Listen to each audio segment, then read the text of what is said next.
Welcome to the Life's Best Medicine podcast, where we are finding hope and healing one episode at a time. No appointment needed, no rubber gloves, and no copay.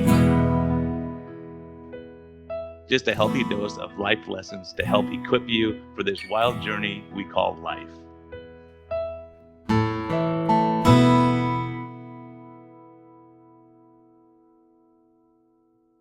Hey everyone, this is a friendly reminder that we are here for entertainment purposes only.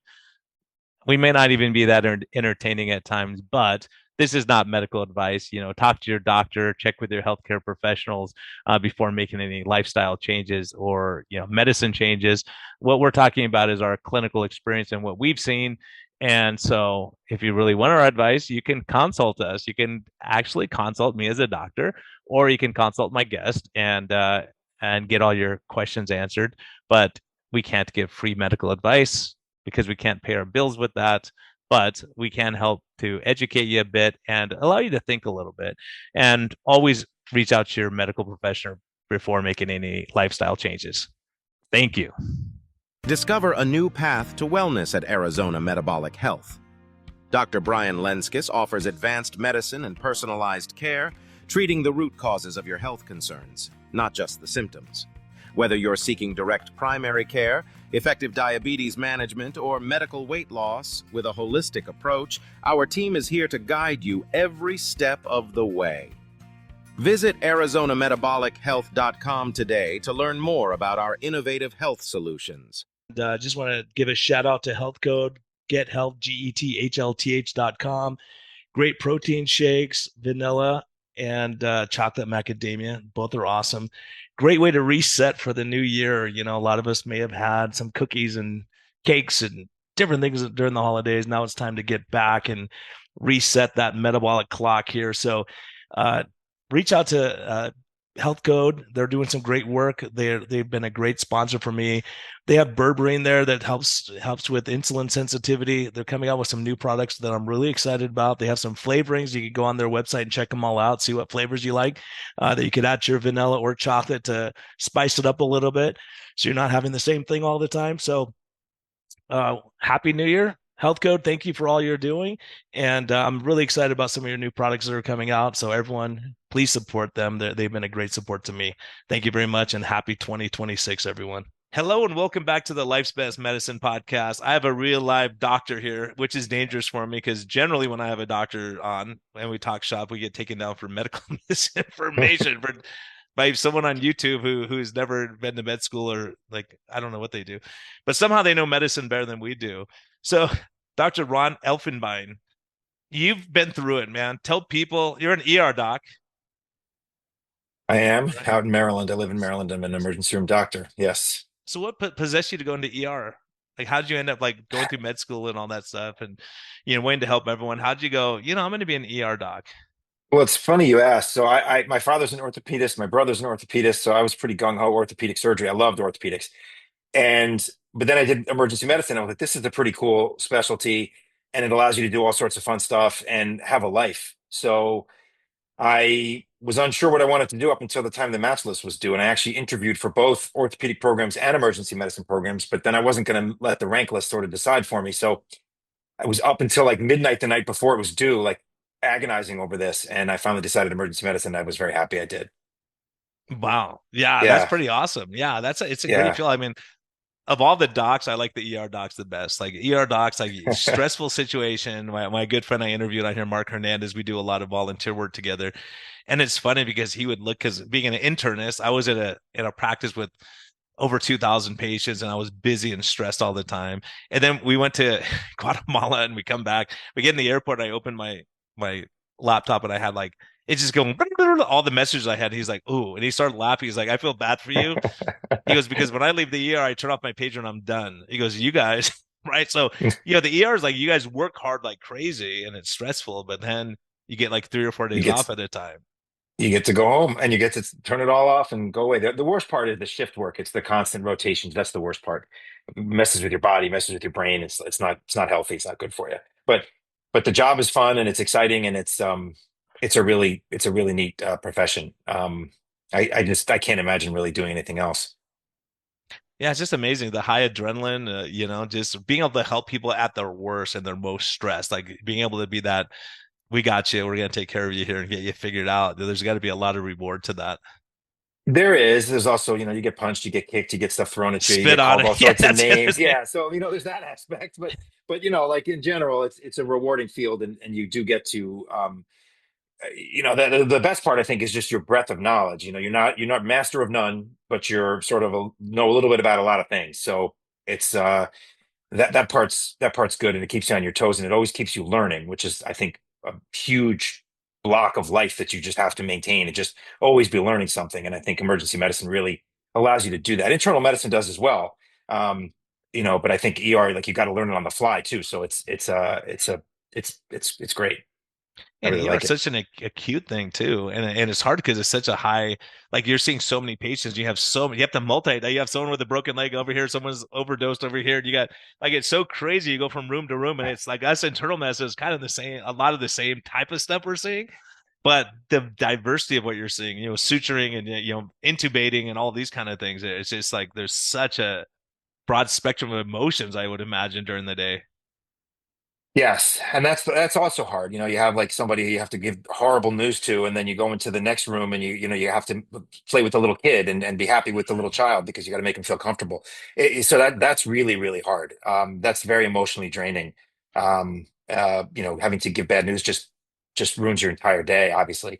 And but you have to keep going. You have 20 other patients that need to be seen. So it's really hard to compartmentalize like that. But again, that's just part of the job, and you kind of have to learn as you go how to handle Yes. that. So you're doing all these things, you're saving lives, you're helping people, making kids laugh, and all of a sudden 2020 rolls around. And how does your life change at this point?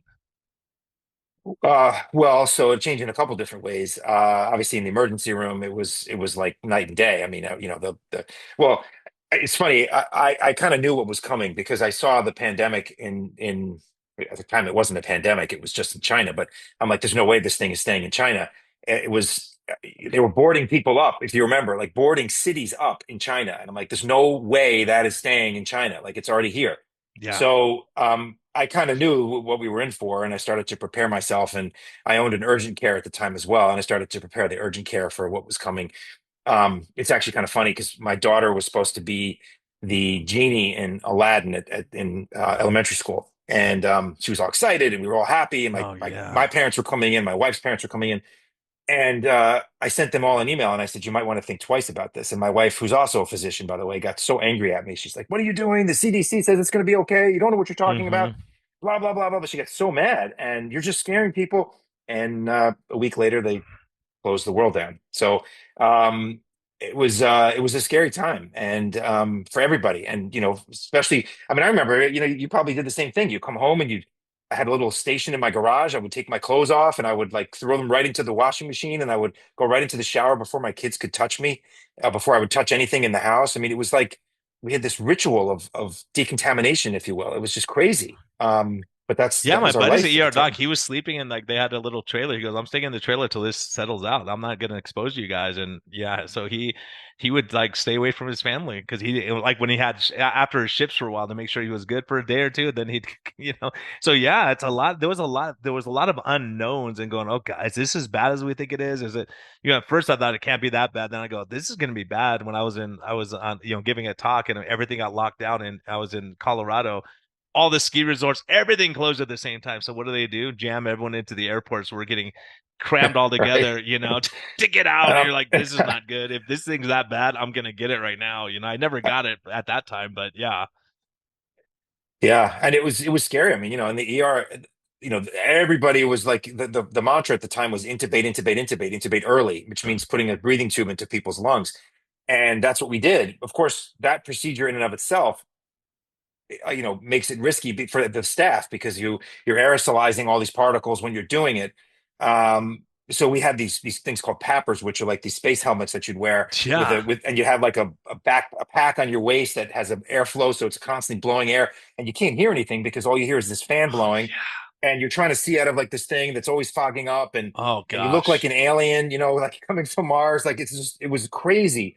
Uh, so yeah, it was terrible. I mean, then you had people dying, and you had people.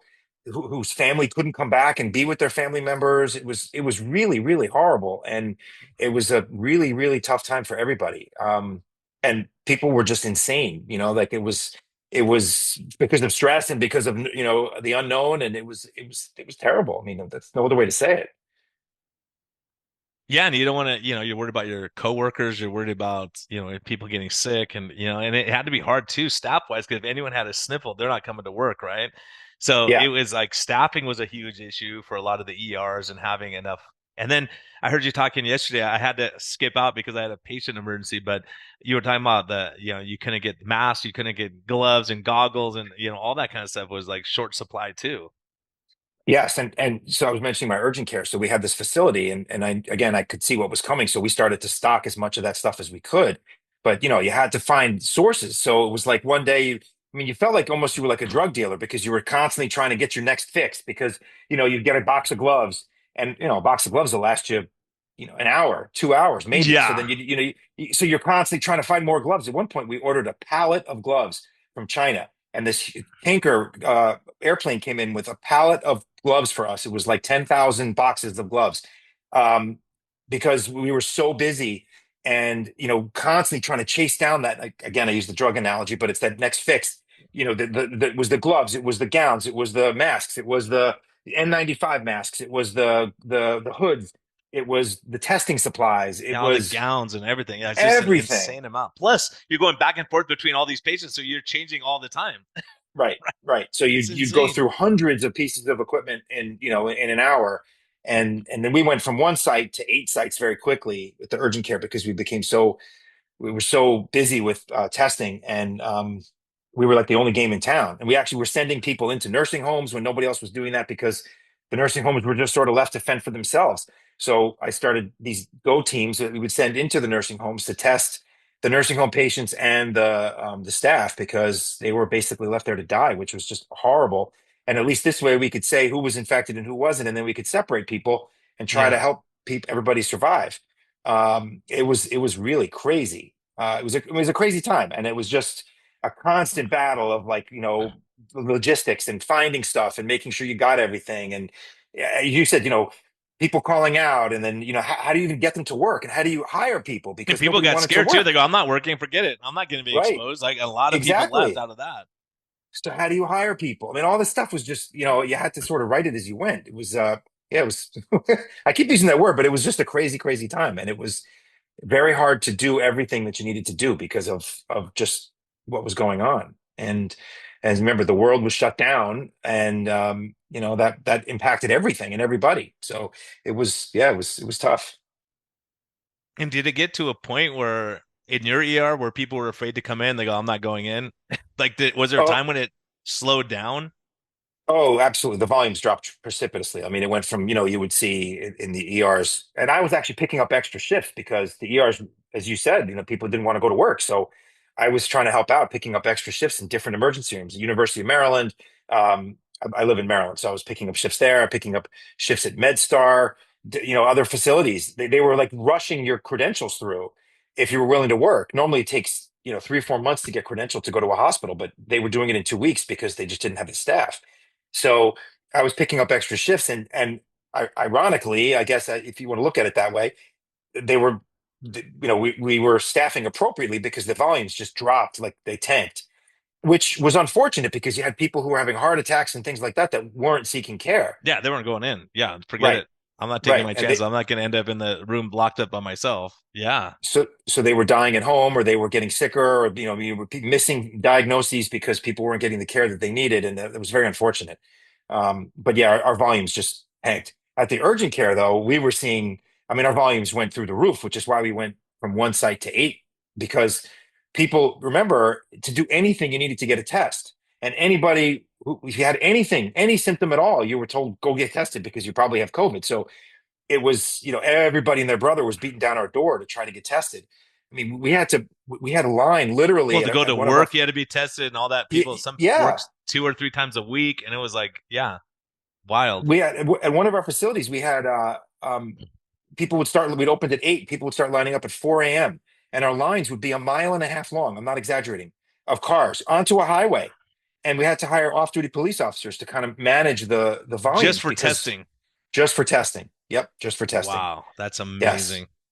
it Yeah. was a nightmare of logistics and managing all this stuff, and like how do you deal with that? I mean, like no, there's no playbook for that. It was just sort of like running by the seat of your pants. It was crazy. Again, I And keep using all that the word, but yeah, you're right. I mean, but it was. I mean, there's no other word for it, like nightmarish, because you're thinking all the gowns, PPI, the goggles. I mean, what I mean, the shields and all. I mean, hmm I know how much the hospitals were going through of just waste. I mean, it's just incredible because you had to be safe and you didn't know if you don't want to contaminate everyone. So being overly cautious than I mean, I know in the ER everyone's cautious anyways because of germ spreads and yeah. HIV and all this other stuff. But you go, man, it got to like nightmarish levels.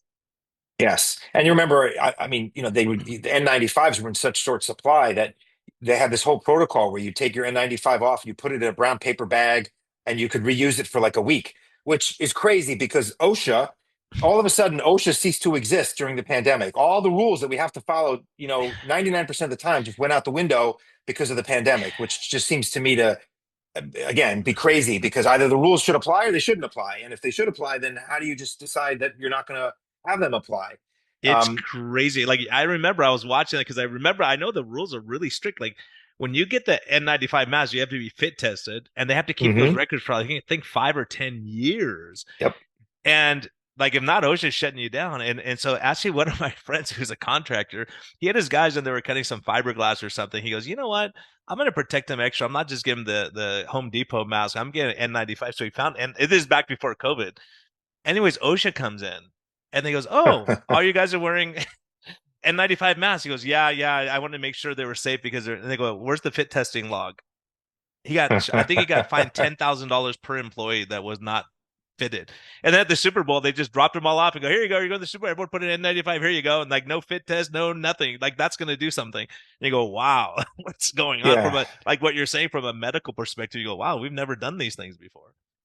I had friends of mine that I did residency with and other people that were reaching out to me because we were able to source all this stuff. And that was really just because of hard work. I was on my cell phone, 24/7, literally making calls to all sorts of the countries and everywhere to try to find stuff. I even at one point bought gowns from Germany because we couldn't find gowns here, literally from Germany. Um, but my buddies in New York, they were wearing, and I'm not exaggerating, they were wearing garbage bags as gowns because that's all they had. Again, where is OSHA, right? Where is like these people will find you and they'll come after you during normal business hours, but Well, they're God not forbid going to during a come and get pandemic. exposed to COVID. That's right. They're That's right. staying home. So all those Yeah. rules went out the window. All these things we knew from the history of medicine, you go, what happened to all that? It just disappeared. Yeah, completely. And people's logic and you know uh, critical thinking skills disappeared. And I mean, fear is an amazing thing, and it will do all sorts of crazy things to people. But all Because that not stuff only just that, I evaporated. think I wasn't working in the ER at the time, but I think they were masking every patient that came in, and they're masking the doctors and nurses. And I was like, in the history, we had TB, tuberculosis patients, and like we would wear the mask, but patient when they were in their negative pressure room, they weren't wearing masks. But in the Yeah. hospital, everyone was wearing a mask. The patients, the Yes. staff, the waitress, the maids, Yeah. whatever. Right? It was totally different than anything we've ever seen before. It's funny. One of the things that we saw, I became a very early proponent and adopter of the monoclonal antibodies, and I opened up three actually infusion centers in Maryland because they were so amazing. The drugs were just basically the cure for COVID, and we had people. Again, we had to come up with all this. There was no playbook. We were doing it in facilities that we rented, which two of them were um, two of them were volunteer fire halls, volunteer at the volunteer fire station, like the catering halls. So we had to figure out how to make an infusion center in a catering hall. And then the other place was with the human Department of Health and Human Services reached out to me and they wanted us to open one up at FedEx Field where the Redskins play football. There's a huge church right there, so we did it in the church, right basically at the base of the football stadium. And we again, like all this, we had to write the rules as we were going, and we had patients say to us like, I don't want to be in a room with other people who are sick. And the response, and I made sure everybody who worked there knew this response because we got that a lot, was like, it's like being pregnant. Either you're pregnant or you're not pregnant. If you're Mhm. getting a monoclonal antibody infusion, you have COVID.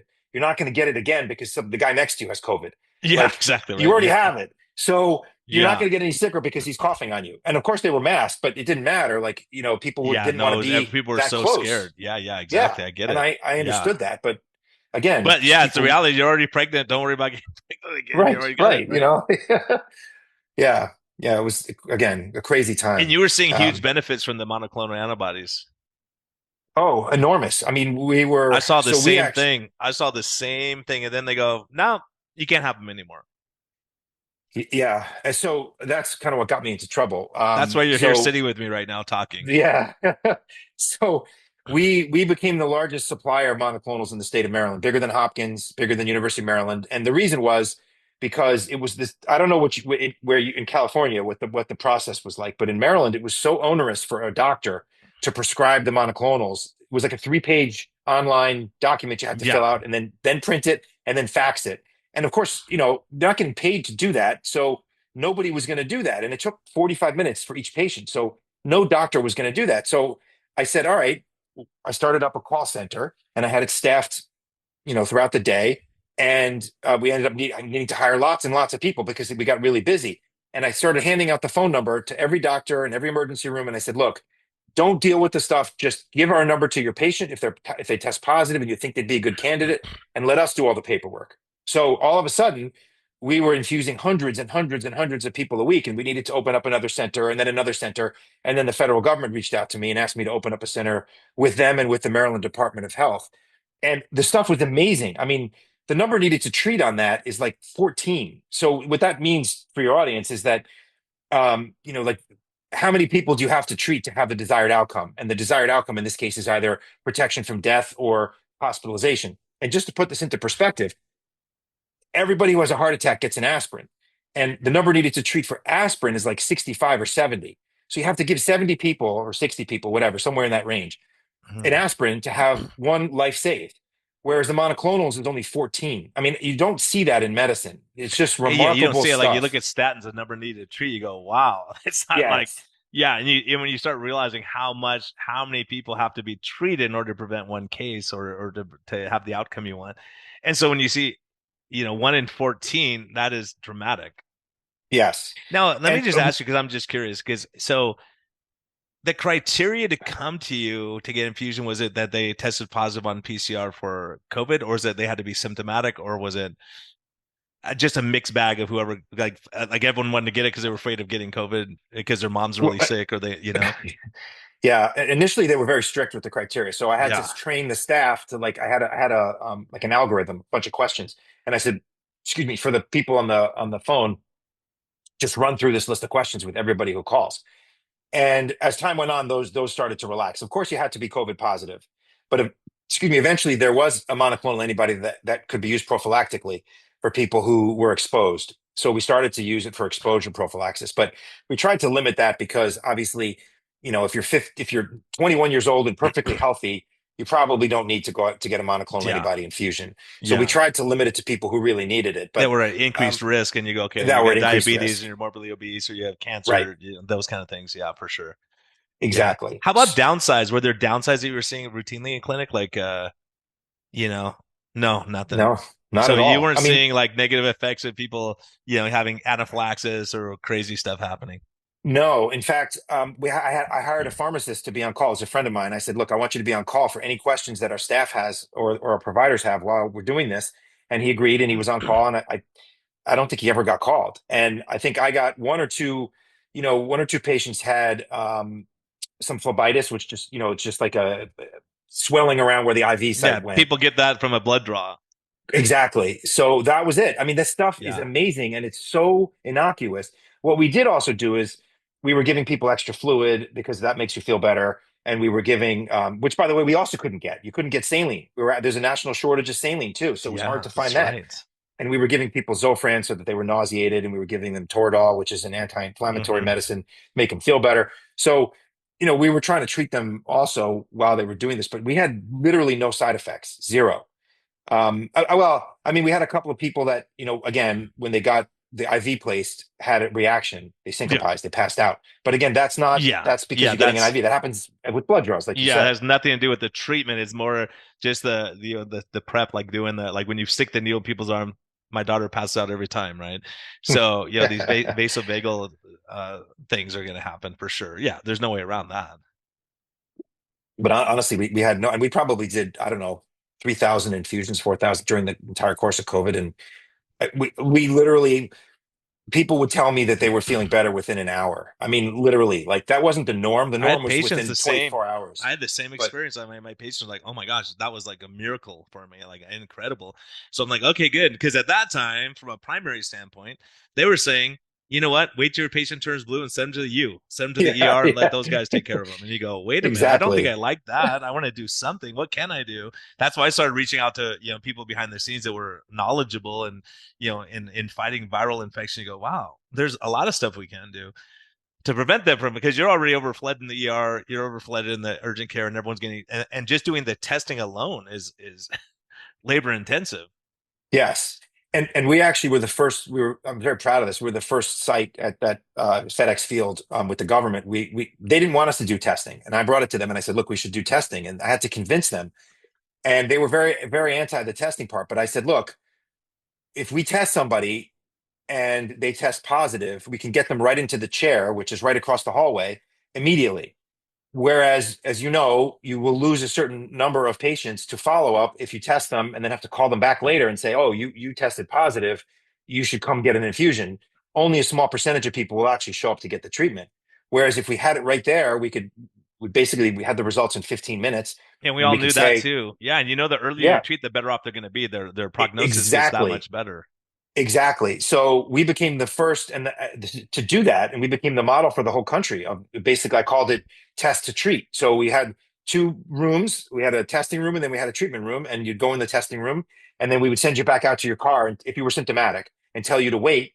And then somebody would run out to you and say, "You're positive. Why don't you come sit in this chair and give us an hour, and we'll infuse you." And it was very, very successful. And then again, it became the model for the whole country Mm-hmm. moving forward until they started politicizing this whole thing, which was just terrible. Yeah. They So what started into happened? Educate me on this part of it. So things are going. You're seeing people go home. They're feeling great. Everything's getting well. And so then what happens? so the government started to interject DEI initiatives into the whole thing, which again is so antithetical to the practice of medicine. So they basically said these monoclonal antibodies are great, and we're going to control the distribution on the federal level. Before that, it was really to the states. So every week, the state would get their allocation, and then they would decide how they're going to allot it. And because we were so busy, we got the lion's share. But all of a sudden, the federal government said, "Well, we're going to start distributing these in an equitable fashion," which Florida at the time was overwhelmed with COVID cases, and for example, Oklahoma was not. So why would you distribute monoclonals where it's not needed? I mean, you don't do that in anything else in medicine. So all of a sudden, it became this equity thing when it really should have been based on need. And then the administration decided in December of 2021 that they were going to shut the whole program down, as you said before, based on just terrible data and a misreading of that data. And I got so angry about it because people I knew were going to die because of it, and we had to cancel 500 infusions because we weren't allowed to give it. We had refrigerators with the stuff stocked, and we couldn't use it. Yeah, and it wasn't So, because there was a shortage. It wasn't because you couldn't get it. That's what we were told. They go, we can't get it, oh right? no, no, no, no. In fact, Florida, they wouldn't give it to Florida. Governor DeSantis went out and bought it on his own. He used taxpayer I money to go remember out and that. buy it directly from the pharmaceutical companies. Yeah, you could get it. No, no, no, no problem. There was no reason to do that. So the reason they shut the program down was they said that once it was during an Omicron surge, and they said once Omicron reached 70% prevalence, the three monoclonals we were using at the time were no longer effective. So I got so mad because number one, every model throughout the entire pandemic that they used was wrong, and they were misreading the data, and they were making bad decisions based on bad data and misreading of that bad data. Do you think it So I was? went, Do you think some of this was intentional? Because obviously the vaccine is coming into play. So do you think it? I mean, just as a gut feeling, do you think there was like nefarious things, or do you think they just were that bad at reading the data? Because if I'm talking to you right now and I go, look, I'm making a decision, you're telling me like people are not having ill effects and they're going home and they're living their lives, and I can keep people out of the ICU, then I'm all in. Yeah, Risk well, versus benefit, right? it Informed gets consent. worse. It gets worse. And so, I'm not conspiratorial by nature, but I do think that there was nefarious intent. And I say that because um, the mantra was vaccinate, vaccinate, vaccinate. That's the only thing we can do is just everyone needs to be vaccinated. And I also was questioning that. I'm like, look, there's a place for the vaccine, of course, but like if you had COVID and you have natural immunity, why do you need a vaccine? Like the natural immunity is way more powerful than the Well, vaccine. that's And just a that's, right-wing conspiracy theory, natural yeah, immunity. Because I yeah, put that on yeah, Twitter at the time and I got taken down. I got attacked by doctors around the world saying, there's no such thing as nat. What are you talking about? This is a novel virus. There's no such thing. I'm like, I already had it. I already had right. it. And I haven't gotten it again. So, And as you know, to get privileges in a hospital, you have to show that you have natural immunity or vaccine-induced immunity to hepatitis B, for example. You have to show your titers and your MMR. You have to show your titers to get privileges in a hospital.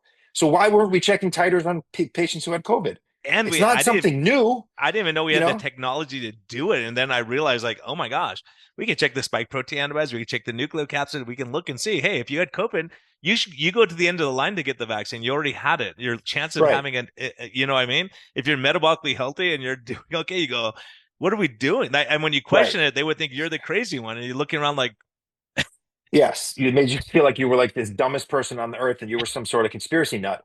But so I'll tell you, it got even worse. So I went on Fox News and Newsmax and a couple of other right-leaning news organizations, and I called them out and I said that I probably shouldn't have said what I said, but I said the Biden administration is going to kill people because of their boneheaded decision.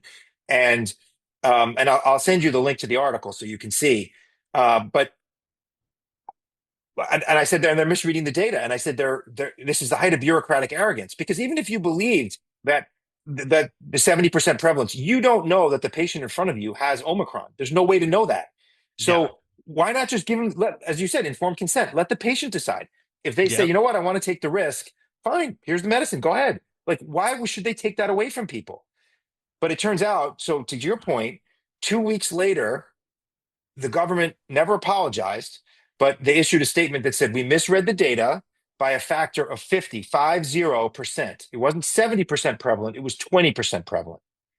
Mm. Now, either that is just ridiculous level of incompetence, which is entirely possible, or there's some nefarious intent. But it's got to be one of those two things, or a mixture of the two. Um, so, so, So so they let us. Were they correct in saying it didn't work for the Omicron variant? I don't know. I I don't mean, know. that's what I That mean. I that's was what. like, how do you know it doesn't work? Because that's what it's like. When it's maddening when you ask the question. These experts, you go, okay.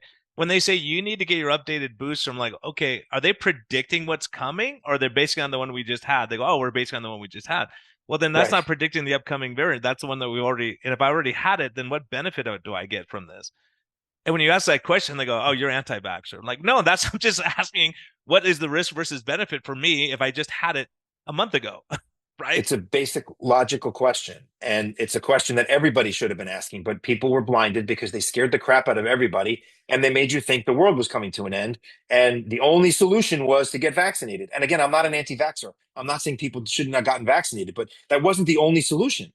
And I was saying Well, that I from very think early Doc, on. the point is that we were both arguing to go, look, if I have a treatment that works and I can choose to have one or the other, the problem is, in order for them to do the emergency use, you have to have no alternative treatment. And when you're saying I have an alternative treatment, they go, uh-oh, this guy, he's a problem. Yes, yes. So I spoke out and I was very, very vocal about it. And then 4 months later, without any investigation or basically anything, I find myself indicted on healthcare fraud charges for patients I didn't even see that were seen at my clinic, but I didn't see them. The government never looked at the charts. Um, they never interviewed my partners. They subpoenaed my personal email account, but never my work emails. Um, they basically they got my name wrong on the indictment in Yeah, they multiple spell your ways on name every wrong. single piece of paper. They got my name wrong, and it wasn't just they gave me a middle name I've never had, and they got my first name wrong.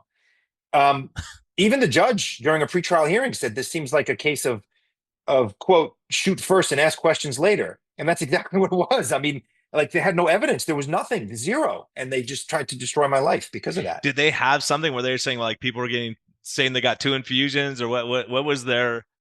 So it didn't even have to do with the infusions, it was just our testing.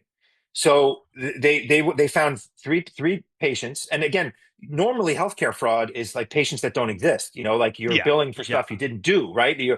You're in Fake date Norway and you're patients. billing for Yeah. patients that were in your clinic and Yeah. you weren't Exactly. even there. But Yeah. that's not what these patients existed. They were real. They were, in fact, during trial they testified that they were seen, they got their testing done, and all that. And so no, they had zero evidence. And I'll give you an example. Um, And you're talking about what, thousands and thousands of patients, and they're pulling out three, and they go, "We're going Right. after you." So we Right? saw over in the time of the indictment, we saw over 100,000 patients, and they Dear pulled out three, Lord. ultimately five. And they never even had a coder look at those charts. They just had the government lawyers look at the charts, never a professional coder. And they said that we were upcoding, we were charging too much. We had a professional coder who said the coding was perfect. And we had another professional coder that we hired subsequently who also said the same thing. And the government never said what was wrong. They just said you're coding too high. Well, they never said what we should have been coding, and they never said why we were wrong. They just said you're wrong. It's crazy. You cannot make this stuff up. But this is exactly what happened. And they set you up. I mean, they were part of getting these clinics up and running. The government, like you said, the government was part of this. Yes, well, they were part of that one clinic in Oh, okay. FedEx by All FedEx right. Field, but they had nothing to do with my other clinics. Okay. Got it. Got you. And I got a personal citation from our governor at the time for my work during COVID. I got a personal citation from our legislature, and the Maryland State Medical Society named me as Person of the Year even after I got indicted. And then the feds come in and indict me. That's the thanks I get from them for And trying what to year is do. this? This was in 2022. 2022. So So you've it been was through the April of worst years of 2022. COVID, doing Yeah. all this work, putting your life at risk, looking for PPEs, and the thanks you get in 22 is like three patients maybe coded wrong. And by the way, they eventually moved that to five, so that was 50, potentially 50 years in jail. Oh my Now, goodness. and what you're talking about is just to put that into perspective, yeah, 50 years in jail and millions of dollars in restitution.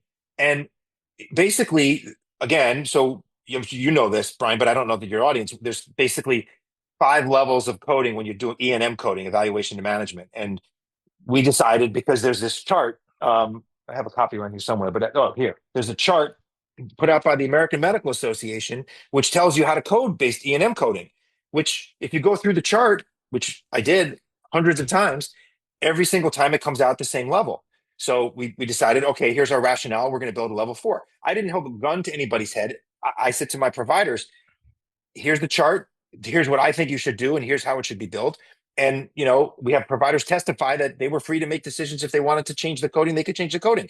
I never threatened to fire somebody because of that.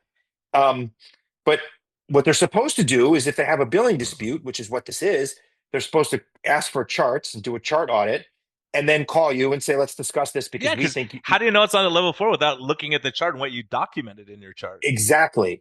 That's So, and they never did that. They never did that. They never gave me the opportunity to explain why we did what we did. So this has to be politically motivated. There's no other explanation for why they would do such a crappy job on quote unquote investigation that never actually happened. Well, It, just it's as a it. caveat to that, Doc, I'll just tell you, like we were talking a little bit before recording, and so I've interviewed four doctors, like frontline doctors, well known, and before we went on, I go, everything we talk about, do you have it documented in your chart?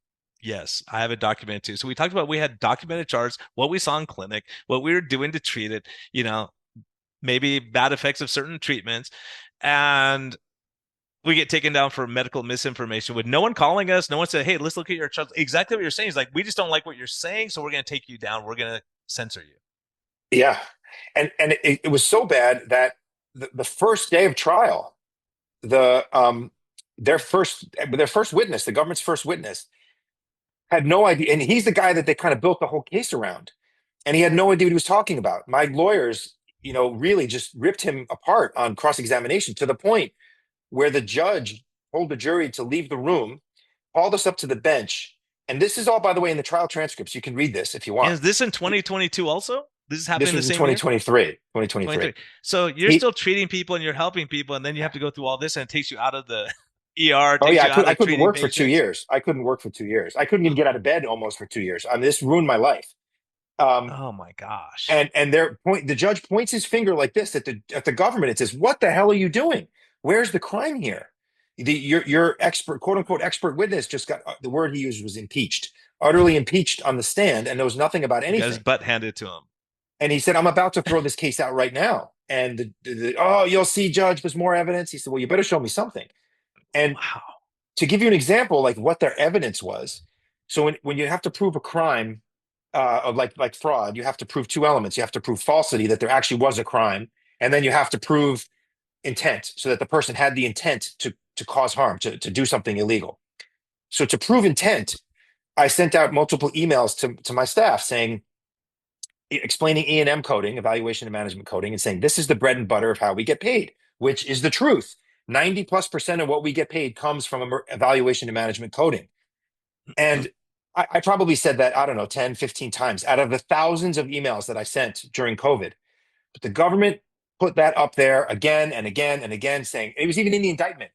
Bread and butter, bread and butter, bread and butter. Look, he's a crook, he's a criminal, he's just greedy. Bread and butter, that's all he talks about. Like there's something nefarious about saying bread and butter. Like, how is that nefarious? But that's what they used, and And that's what their evidence and so to people who show are that. like, so people who don't understand what we're talking about with the EM coding and stuff. So you code based on what you're doing with the patients. You have to have it documented. So if I'm going to see a patient, I can't code a 4 unless I've done a physical exam. There's certain requirements you have to require to get to that billing level. So if you're doing an infusion that's taking X number of time, I don't even know how long the infusion's taken, in the monitoring them and all those kind of things. And so you could bill a 4 based on the time you spend with the patient, right, in care You could bill alone. based on medical decision making or time, and these Yeah. these cases were purely about testing. They weren't about the infusions, the Okay, indictments. these are the testing. Okay. Yes, but regardless, um, you're right that. But to your point, like most people think that when you submit a claim to Medicare or a private insurer, you submit the chart, but you don't. You just submit the claim number, the patient's ID, and like the coding. That's it. So the government or the insurance company never sees the charts unless they ask for them. Hmm. And they didn't, so they never saw these charts because I didn't turn them over until after they indicted me, which is just crazy because as you pointed out, in order to know what the coding is, you have to look in the chart. Yeah, and to make it look nefarious too, because when I was I'm out of the standard. I do direct primary care, so I don't worry about level of care and all that. Because I was always worried. I Lucky. was underbilled because I go, I don't want to mess with these guys. I'm like, I'm billing level 3. I spent an hour with the I'm not messing with the government. I'm gonna underbill. I don't care. I'll take a loss because I'm not cheating my taxes a little bit, right?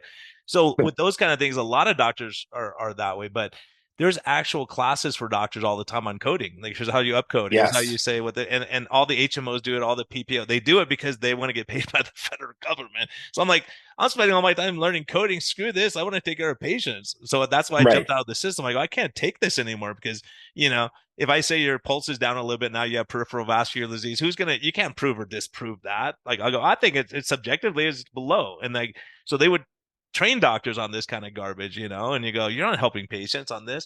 But the other side of the coin is in your case, you go, hey, you have to do these codes. You're changing gloves, you got these, and so there's a cost too that you have to cover when you're doing these kind of mass treatments on people.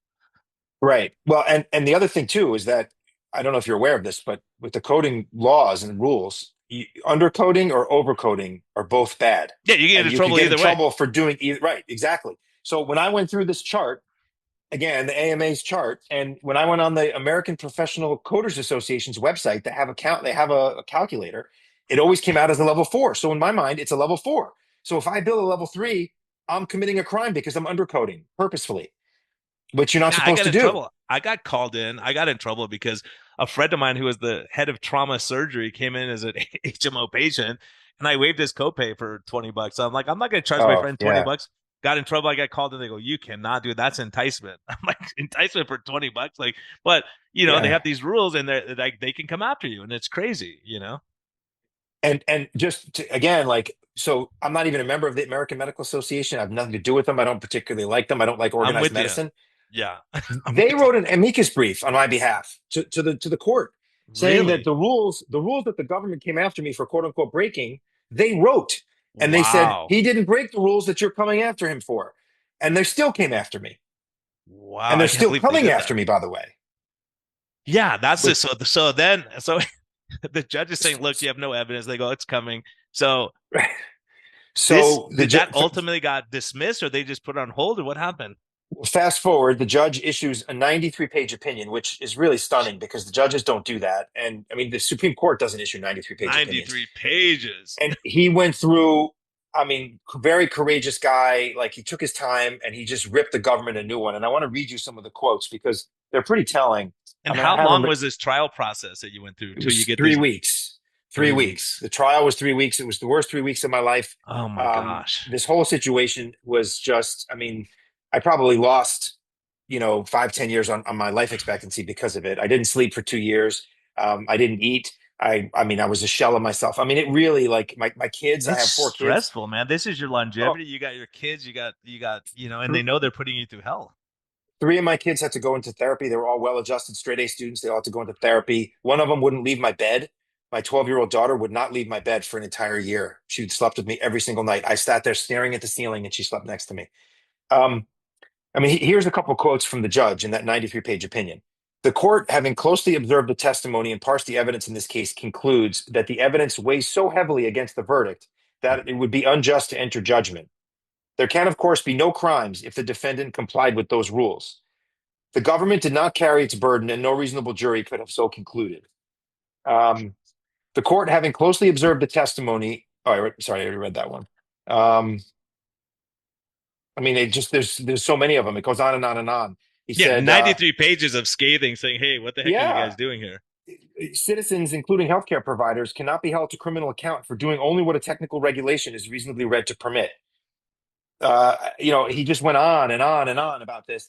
And so on their way out the door, literally as they're 2 weeks before Trump's inauguration, as they're packing their bags, the Biden DOJ decided to appeal. So now they're dragging me back into court in August for another trial. So not only did the judge acquit me of all charges, but he also said, in the case of an appeal, I will grant you a new trial, which he didn't have to do, but he did, which again is unheard Meaning of. he'll grant And this he same judge guaranteed will me a be new the same. trial. Well, so yes, the same judge was supposed to be the same, adjudicate the new trial. His name is James Bradar, who's the chief judge of the state of Maryland. He was supposed to be the judge in charge, but 2 months ago, we get a one-line email from him that just says, "I am recusing myself from this case," which raises a lot of questions because recusal is a very specific thing, and Yeah. it has Conflict to of be a interest. reason for that. Yeah. And the only two things I could come up with were either he was getting pressure from somebody, and I don't think so, because anyone who would write a 93-page opinion basically would tell him to go pound sand. So I don't think that's the case. Or the other thing is that he feels so strongly that this case is a bunch of BS that he doesn't feel like he can be objective. So he recused himself. Yeah, that sounds more like it. That sounds like Yeah. reasonable. If he's a reasonable person going, look, I don't want to go waste money on all the taxpayer dollars on all this crazy stuff. And by the way, I'm just curious. So this kind of thing, like a fraud charge, it sounds like it was a fraud charge. So does your Yes. malpractice just go, you're on your own? Yep. Yep. And Wow. it's cost me multiple millions of dollars, which I didn't have to defend myself. Luckily, my lawyers have been very magnanimous about that, and I just write them a check every single month. But it's been hell, and yeah, and I am facing a new trial, which is going to be multiple millions of dollars from a new trial. And look, the lawyers, they deserve to get paid. They put in a lot of time and effort, and they live and breathe this stuff for months and months Yeah. and months. And I never believed that this could happen, and I say this all the time. My wife hates the expression, but I feel like I'm wearing a tin hat when I tell my story, like I'm some, alien conspiracy person just going on, and it's so unbelievable. But this is the God's honest truth. Like this is what I'm facing. And it's Well, not just my opinion. I mean, the judge wrote the opinion too. the hard part too, as a doc, right? You go through this stuff. I left this California because I don't want to go through what you're going through. I've had friends go through stuff. I'm like, you know what? They just draw it out and you're just screwed for 2 years. You can't work.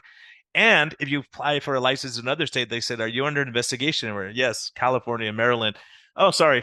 Resolve that and get back to us and we'll Right. consider it. And you go, well, that sucks. So Exactly. you're screwed. There's no way out for doctors. People don't realize the pressures. And at the same time, and anyone can look this up if you don't believe me, in California, they passed something called AB 2098 that said if you say anything about the pandemic that disagrees with the governor, Yeah. then we'll take your medical license. If you say it on the podcast, like it's what we're talking about, if you say, it doesn't make sense to stand in circles 6 feet apart. I don't know. I don't see the data on that. If you question that, You lose your medical license, or we put you under an investigation for 2 years, and you sit there and you can't work, and you know lay in bed and stare at the ceiling like what you did. Which bill was that? HB what? HB 2098. I mean, I remember Yeah, reading about it. it got I want to read it overturned. because It got overturned subsequently. It was in action for about 4 months, 6 months, and they overturned it by going, you know what? The next thing's coming. I'm done. absolutely. I've Why seen put up with enough. this? I have a friend of mine, a dear friend of mine, is a plastic surgeon in Connecticut, and he basically doesn't take insurance except for Medicare, and he treats little old ladies and older people that have Medicare that have burns or that need breast augmentation because they have mastectomies, that kind of Hmm. stuff. And he says all the time, he's like, I lose money on those cases, but I do them because I feel good about it and I want to help people.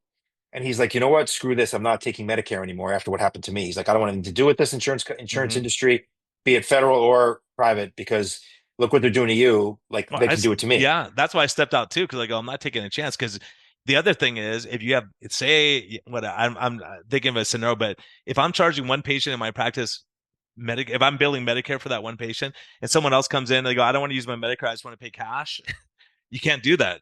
Right. That's a Yeah. huge, like, you're done. You're gonna be Yep. like you dealing with this stuff. So you go, I'm gonna take zero. I'll take a loss. So I make less now than it did in 2019, but I'm so much happier because I'm coded. I don't have to answer to insurance companies and, like, people in MRI, they pay 250, $300 and go get it. They don't have to wait 6 weeks, and it's like the dumb rules we have. The more you're around, you go, what Ridiculous is rules. wrong with these things? And then a guy like you going through this, who a lot of us would call a hero. Like, you're putting your butt on the line. Like, we know what it was like during COVID. Like, you're seeing patients. Like, I never close my office. I'll see patients. I'm going to help people, right? So a lot of the other people ran for the hills, and they go, we're just doing phone consults now. We're not going to see you. And, like, you can't breathe, go to the ER. Otherwise, if you hurt your knee, we can help you over the phone, but we're not seeing you because you're sick people that we don't want to get sick. But guys like you who are on the front line, putting your families at risk, you at risk, like, people didn't know what was coming. Now, in retrospect, we look back and go, okay, we overreacted. Okay, yeah, now we can say that, but at the time, we couldn't say that. We didn't know. That's right. And And I it was, appreciate you saying that. And what's ironic about what you're saying is that, the courts were closed down and the people that are coming after me and prosecuting me were hiding in their basements. While I was out fighting to try to, save lives. What were they doing? They were literally hiding in their basements. yeah, you couldn't And go to court. There was no court. right. So They they closed were getting everything. paid. The, Yeah, the the prosecutors were getting paid, but they were hiding in their basements and they were coming after me. And just the whole thing is just so ridiculous and unfair when all they had to do is pick up the phone.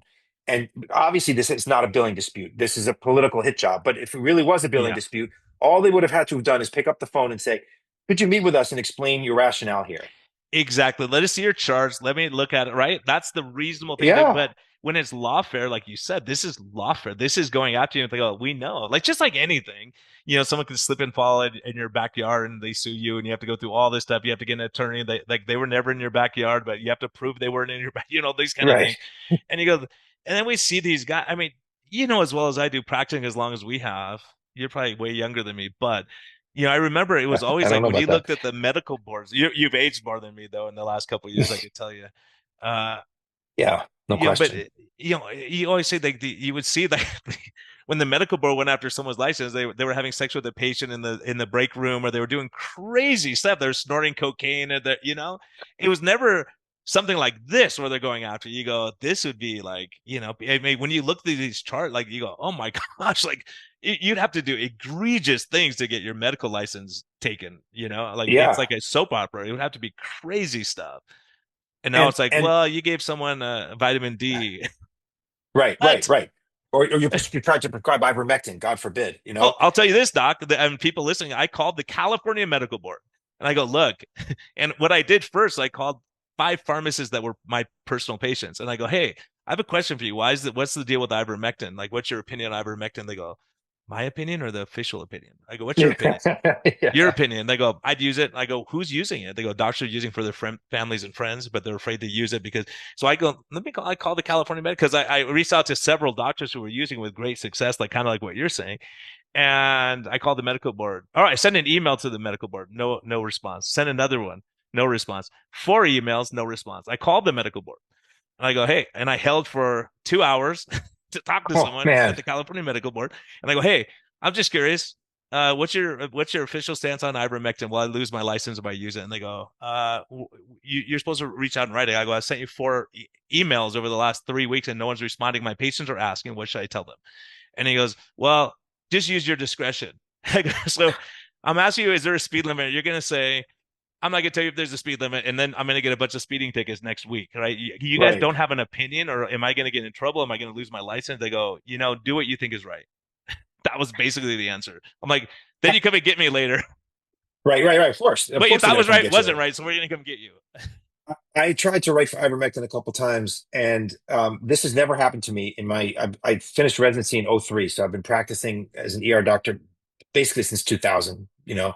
And I tried to write for ivermectin, and every single time I'd write for it, the pharmacist would call me and say, "What's the ICD-10 code associated with this patient?" And I said, "What difference does it make?" And they said, "Well, we need to know." And I said, "No, you don't. That's not your job. Your job is to fill the prescription and educate the patient. That's it." Correct. And I said, "You've never once called me about any of the thousands and thousands and hundreds of thousands of prescriptions I've written. Yep. Now you're calling me, and they Same wouldn't thing they happened to wouldn't me, fill the doc. Same prescription." thing. Same thing. Put me on hold for an hour. I was on vacation and I'm like sitting there, like watching everyone eat, and I'm like waiting for and they never came back on. Hang up, call back, and they go, we only have two pills. We're only giving two, and that's all we're giving. I'm like, okay. And I had another lady that she actually had a parasite infection that I documented, and they made me fax over the the the report because she goes, "This is the last time I'm doing this," and I was like, it's a legitimate treatment for this condition that she actually does have. Plus the risk versus benefit, which is what we assess with every patient, what we do. And you go, what's the risk? Like what you're talking about? It's like you're gonna take this away, and then it seems like the monoclonals never came back. I never saw it again in California, or I wasn't Yeah, aware of them using it. So I don't know what happened after all that. they came back and then they sort of shut the whole thing down. They just stopped paying for them. And they said, you can still get them, but they're ridiculously expensive. So if you're paying out of pocket, Yeah. they're like $3,000. Yeah.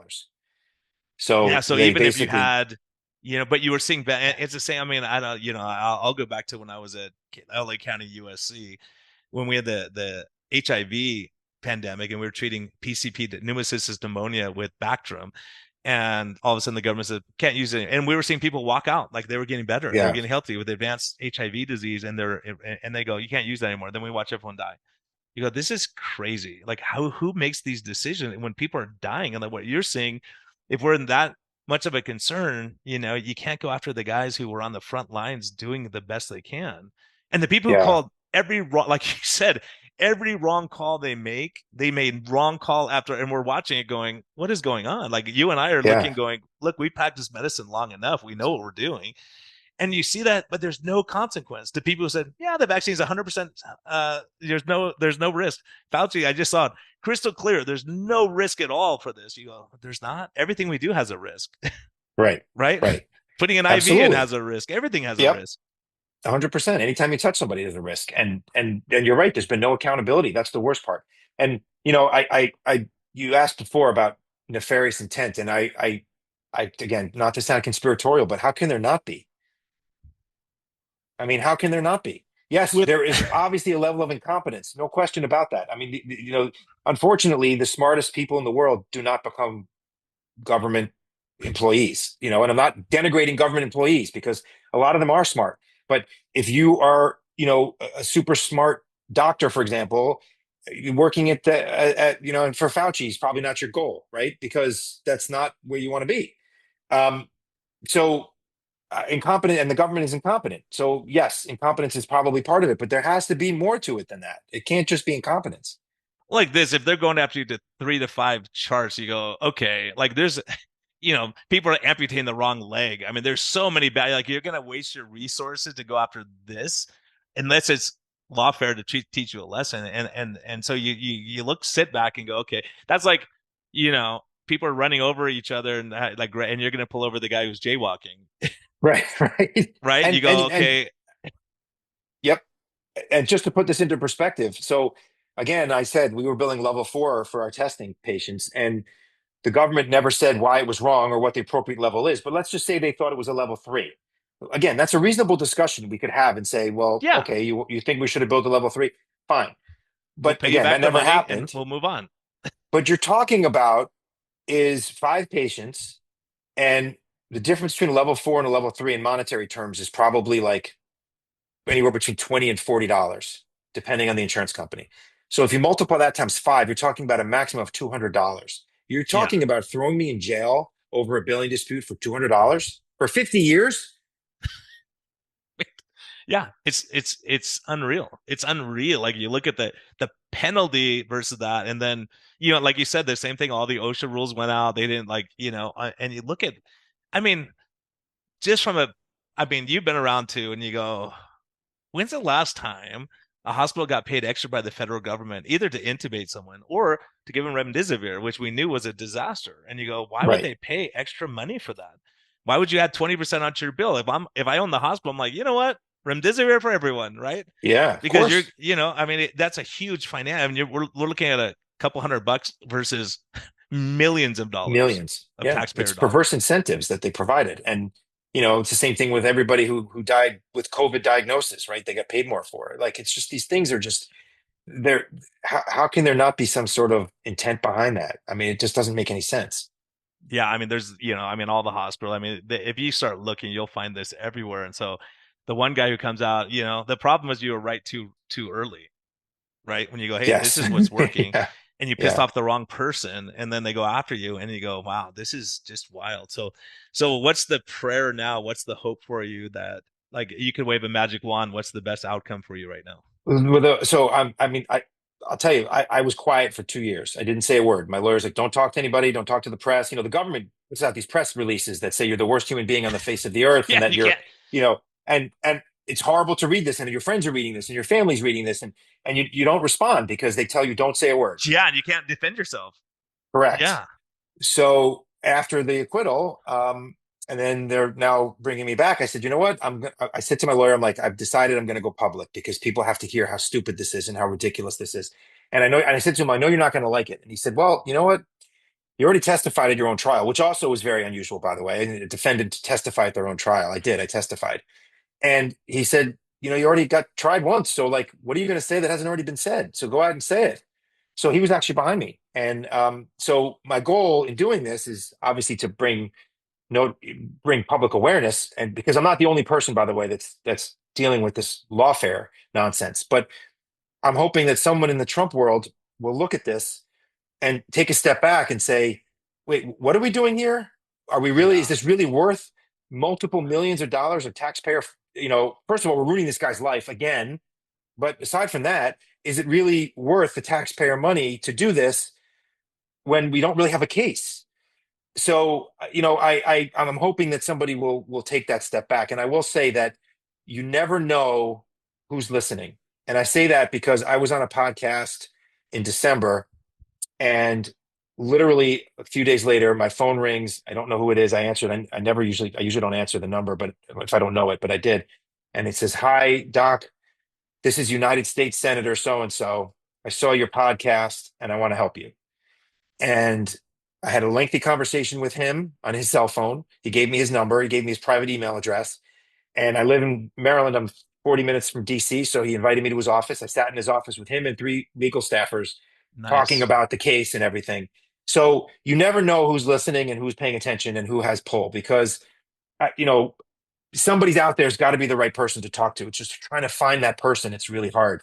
Um, so that's my goal, is really just to get the Trump administration to look at this objectively and say, either is there merit to this case from the federal government's perspective? And I would argue there is zero. Yeah, and they've already overturned it once, and you go, now you got to Right. go through all that again. Like, do they have new evidence to make this someone has to make this decision to retry it, or they say, you know what, this is ridiculous. Right. Like, so you And it was hope there's just, enough people, and you're also doing a uh where people can sign like to just oh get the yeah. So I message have a out. change.org. I'll send you the link. Thanks for bringing that up. And Yeah, yeah, people can sign, please, please. It doesn't cost anything. It's a simple thing. You just sign to another chink in the armor to present to the government to say, this is crazy, go away. And I'll tell you something insane. So, I mean, this whole thing is insane, but I got invited to the Department of Justice about 2 weeks ago, to go and speak at a roundtable discussion on weaponization of the government. So the same people who were trying to throw me in jail and are coming after me invited me to the department. I had to get a special badge, it was a background check, all this stuff to go in there. And they invited me as a guest, and there was only 20 people there. 18 of them were lawyers. So it was me and former Governor Blagojevich from Illinois, the Rod Blagojevich, Blago, Yeah. who Trump pardoned. I think that's why Yeah. he was there. And everybody else were attorneys, and the DOJ people were asking, like, oh, tell us about weaponization, how we can combat it, and blah blah blah. And I'm like, I am living proof of this, like, and it was so ironic walking into that building and actually getting up to the lectern that says Department of the Seal, Department of Justice, and speaking from this lectern, like, it was so weird. How But wild is that? yeah, Yeah. exactly. How wild is that? So yeah, I have this, this change.org. Please, people sign it. I have, please follow me on X. And I also, this is essentially not quite, but almost bankrupted myself and my wife and my family. And so we have a give, send, go. If people can afford to give something, I'd really appreciate that. I hate asking for money, but this is really just, I mean, you're talking astronomical terms of money that defending yourself requires. And the government knows that because they have unlimited resources. So part of the issue is they come after people that can't defend themselves. I mean, they come after the president of the United States with bogus stuff. I mean, regardless of what you think of Trump, I think anyone who objectively looks at what they indicted him on and what they went after him for, most of that is ridiculous. And if they can do it to him, why wouldn't they do it to you? Yeah. And you do it to, So yeah, they do it to a hero that like everyone would be cheering for you back in 2020 and 2021. You're a hero. You're saving lives. You're doing all the right stuff. Now we're going after you. And it's the same thing that yeah, happened to well, nurses were religious exemptions who chose not to get the vax or whatever after looking at the risk and benefits to themselves. And you look at these people that they were cheering for that all got fired. And I talked to a lot of them. They had no employment. They couldn't do anything. And so hopefully they'll get retribution also. So there's a lot happening. And then the big question for me now, it's funny because my wife and I had this conversation. I go, look, I got two podcasts. I'm going to say the wrong thing and we can lose everything, right? Like that's a risk. I go, she goes, tell the truth. Just tell the truth and whatever happens, happens, but you'll be vindicated, but it's just going to be hell till you get there, right? So, all these things yeah, that we question now they're saying, oh yeah, natural immunity. We all knew about that, but we didn't want to confuse right, people. Like what? And there's no penalty right. for that. Like really, like we went through hell and we got tormented by everyone, and so all these things you go, I know you'll be vindicated in all this stuff, and then the question is there uh anything you can do? Say, look, you guys screwed 2 years. Do you have any recourse for what you've been through? I've asked that question like 1,000 times, and it's very, very hard to sue the government. Incredibly hard. So my lawyer's advice to me, and I trust him implicitly. He's a great guy, very smart attorney. He's Um, like, he said to me, he's like, just move on with your life. walk away I and still like lick plan your on wounds. on I still plan because I don't think I can do that. So I still plan on trying to figure out a path forward with that. But his advice is, he's like, you're not going to get anywhere, so just move on. Yeah, I think Um, you're better off give, send, go, and people who listen and go, look, this guy, put it all on the line, help people. You set up clinics, you do what you can. None of us knew what the outcomes were going to be. It was a scary time. And yeah, the problem is if you were on the wrong side of the narrative, you're gonna pay. And I know a lot of friends, Mary Talley Bowden being one of them, that you see what she's gone through and you go, crud, how can this yeah, possibly be? She helped people. And now like especially now when you go like the drug she was helping people with is over the counter in a bunch of places now, right. and every country I go to we use it for treating patients. There's won the Nobel Prize, and you go, what is wrong with us? And its safety profile is ridiculous. Its safety Ridiculously, profile is yeah. ridiculous. I mean, it's the safest. It's like Tylenol, or it's even safer probably than Tylenol. Definitely It's safer than Tylenol, no doubt yeah. about it. When you look at how many people die of Tylenol, liver Well, toxicity, and right. Tylenol. I meant like low dose Tylenol. You're right. yeah, Tylenol yeah, is actually a yeah, very toxic medication, and when taken to the extreme. But taking one or two Tylenols is pretty safe. yeah, But yeah. yes, yeah. I mean, Tylenol itself has a terrible. It's very toxic. Um, we see that a lot in the emergency room. People overdose on Tylenol and kill themselves. Um, but yeah, and it's funny you mentioned Mary Talley Bowden because she was the podcast I was on where the United States Senator reached out to me afterwards. I was on call her podcast with her and telling Yeah. my story, and then somebody reached out to me afterwards. And yeah, it's like You can't make this stuff up. It's almost like a bad novel, like a bad spy novel that somebody wrote. And you talk about all this stuff with COVID, and then my situation, everything, and it's like you just cannot make this stuff up.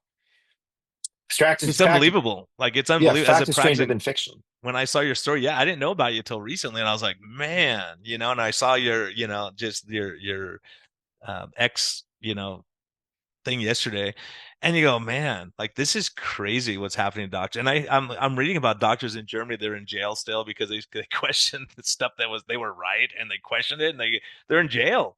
They're locked And up. still in jail to Yes, this still in day. jail to this Yeah, day, and they're like everything they said was true, and you go, my gosh, what's happening? So, yeah, there's some bad powers out there, and we see a lot of bad stuff, but we're still in the greatest profession ever, right? You're still helping people and getting out now again, getting back on your feet. And so, what I have to ask you, what's life's best medicine for you?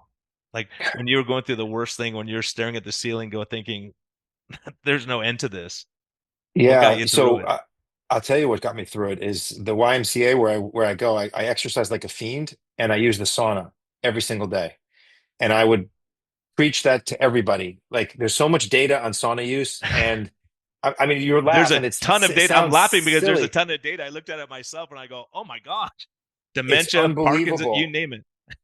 Heart disease, and I would come out of that thing. I got up to 40 minutes. I was slowly getting higher and higher, and come out of that thing, and it would help me sleep, and it would make me feel better, and it was like a game changer for me. And so I highly recommend people use sauna. I also now just recently got a small inflatable cold plunge.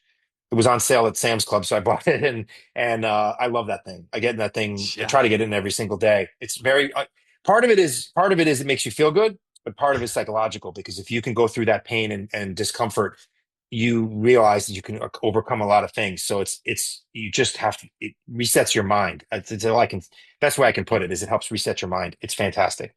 So both yeah. When you cold get and in heat, that cold, when you get, and I tried to look at it. The reason I was laughing because I looked at all the data on sauna, tons of data. It's one of the tons of it. best ways to get the spike protein out of your body. Like we can't Yes. break that down. It's the best way. Sauna. I don't sell saunas, but I'm just telling you. I'm looking at the data. No, I don't either. and then and then the cold plunge too. And like I tried to find every reason why it couldn't be good. And then, but the first few seconds are brutal. Then once you get in there, it's peaceful. But you Yes. don't think of anything, and you don't think of any problems. You don't think of anything. You just think about how cold it is when you're getting in. Yes. I, Like any problem in the world goes away. I do these breathing exercises. I have an app on my phone. I Oh breathe, yeah. and I Oh just, yeah. it's a free app, and I use that while I'm in the sauna. Sorry, in the cold plunge. I set a timer, and I just sit there, and as you said, you just relax and breathe. And but people ask me, how did you get through all this? Because I'm a very optimistic person. I'm a very glass half full kind of guy. But this time in my life, I've never been suicidal. I've never even contemplated suicide, thought about it. But I would say that's the closest I've ever been to being suicidal, was when I was going through all this. But what got me through it was the sauna. I mean, that sounds silly, but it's the truth. I would go every single day, and I would spend, I'd work out, and then I would get in the sauna, and it helped me sleep. Whatever little sleep I could get was because I spent time in the sauna, Yeah, and it for sure. just reset my mind. And just, like, I highly, highly, highly recommend it to everybody.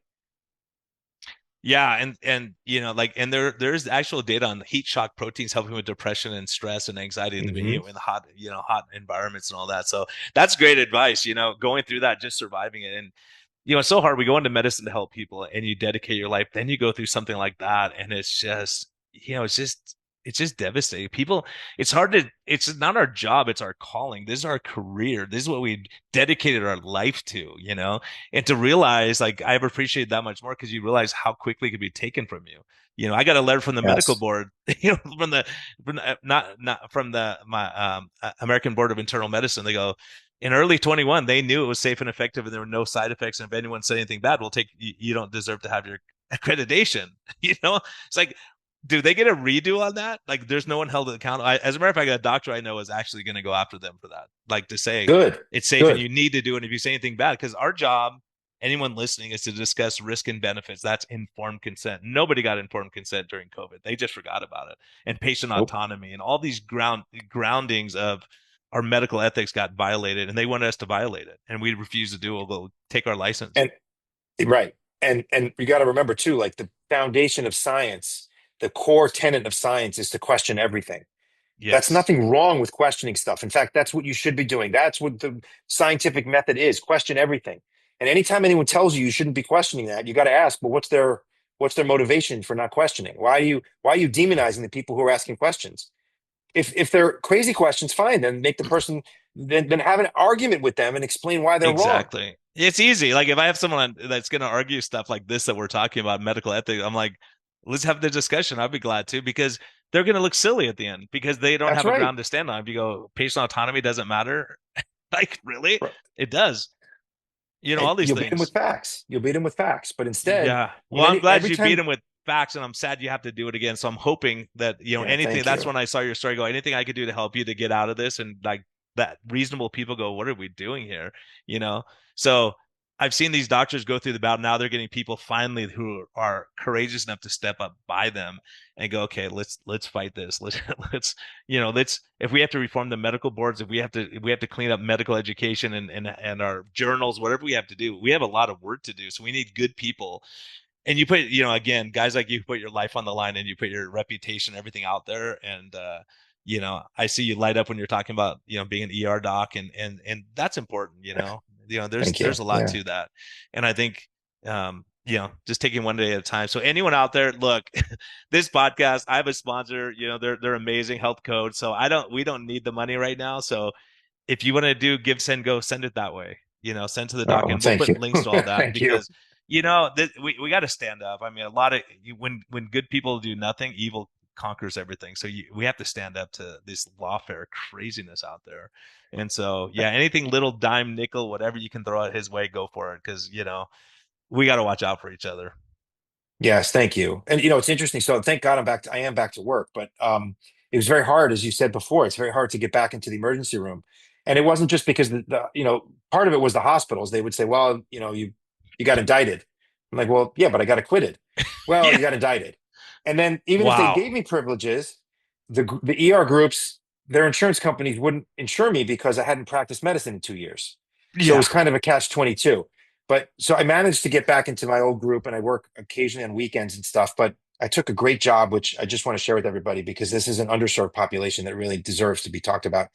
And I'm now the medical director for a company that provides medical care to the county prisons and jails throughout the state of Maryland. And I drive around and make sure that the inmates are getting good care. And I realized there, but the grace of God go I, because I could have been one of those people very easily. Of course, I would be in a federal institution, not a state or a county institution. But regardless, these people have been, you know, some of them deserve to be there. Of course, they're, criminals, but not everybody's a bad person who ends up in jail. And it's an honor and a privilege for me to be able to provide that service to people. And I find it very, very fulfilling. So I just wanted to throw that out there that I am back to work, thank God. But Yeah, it's and you not. realize we're all human beings. I mean, some people have done dumb stuff or got in trouble, and you're right. When you talk to these guys, a lot of them regret what they've done, and you try to figure out, like, they need medical care. They're going to help people. So Absolutely. Yeah. yeah, I talked awesome. to a guy the other day who was like, he's like, you know what? And I never asked, why are you here? And he said, well, I'm going to tell you. And he said, I'm here because it's 7 o'clock in the morning. There was a raccoon on my porch and, they're nocturnal. So it was scaring my wife and my daughter. I live in the middle of nowhere. So I went and shot it because I thought it was rabid. And the next thing I find out, I'm in jail. And he's like for firing his firearm, which he legally had Within a city license to limits. carry within city limits. Yeah, Oh my gosh, yeah, I know. He said my neighbor's a mile and a half away from me, my yeah, closest neighbor. yeah. I'm It's like, ordinance. I mean, you could get anything. Anything can happen. right. So. It could be you or anybody. Yeah, exactly. You find yourself in that situation. It's terrible, but it's possible. All right. I wasn't underbilling in case you guys want to come after me for underbilling. I was trying to do it just right, just right in there. So overbilling, underbilling, like it's crazy. If people knew what happens in the system, like like it's incredible what happened to you because I know there's tons of billing craziness that I've seen over the years going, that's not legit.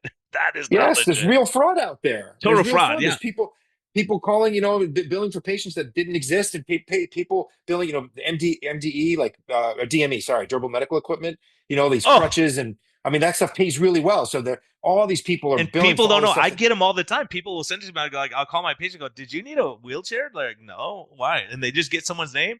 They send to the doctor's busy. Go, yeah, sign. Yep, You don't know, and then they're gonna come after you. It's crazy. So I'm I really know. careful. I sign all my own stuff, and I'm gonna make sure I don't get messed up because there's tons of fraud, especially in the DME stuff, like hospital beds and hospice, and there's so much. So for this kind of stuff, you go, okay, like anyone who knows, it's just a ridiculous situation you're in. So we'll be praying for you, Doc, and everyone listening. Be kind to yourself, be kind to others, and I think this is important. This is life's best medicine. Hearing what people go through in real life, like the realities we face with our kids and families, and you're trying to do the right thing, and then having ridiculous stuff like this that you go through, and 2 years of your life is gone. Like you already lost years of your life during COVID, then years of not knowing the future, being stressed out, laying in bed, worrying all night. That takes years off our lives. That's really something. Oh, yeah. So Doc, glad to be a part of it. Anything we could do to help you, let me know. Thank you. I appreciate it. Thanks for having Yeah, me. thanks for And joining thanks me, everybody man. for listening. No, thank you. Keep fighting the good fight. You too. Thanks.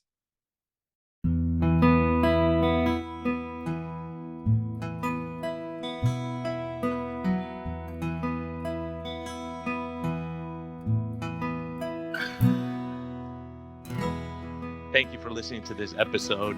We greatly appreciate your support. We would greatly appreciate a positive thumbs up on all of the platforms like iTunes and Spotify or wherever you're listening. And we just thank you for our Patreon supporters. We greatly appreciate your help in getting this message out. We think there's a lot of important information, and hopefully this helps you. Have a great day, and thank you for listening, and thank you for your support.